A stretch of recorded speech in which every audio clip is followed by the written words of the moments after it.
Hi guys, අද අපි යන්නේ අන්දරේගේ සොහනට. පොඩි විදිහටම ආදරෙන් පිළිගන්නවා අපේ SL Travel Memo YouTube channel එකට. subscribe කරලා නැත්නම් මතක් කරලා අපේ subscribe කරන්න. මේ වගේ travel videos බලන්න. අපි හැමෝම පොඩි කාලේ ඉඳන් අන්දරේගේ කතා ඇහුවා.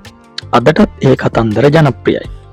ඇත්තටම අන්දරේ 18 වන සියවසේ මහනුවර රාජධානියේ රජකම් කළ රාජාදි රාජසිංහ රජුගේ රජවාසලේ සේවය කළ පුද්ගලයෙක්.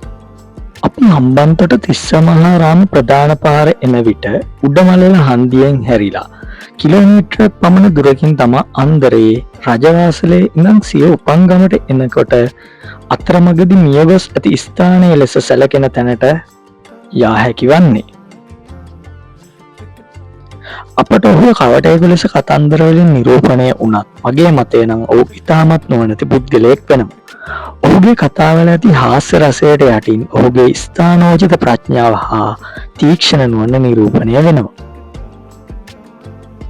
අන්දරේ නොහොත් සද්ද විද්ද පළඟ පතිර රාජපක්ෂ වික්‍රමසිංහ මුතුකුමාරණ යන ගරුනාමය ලද මොහු රුහුණේ උපන්නෙක් වෙනවා.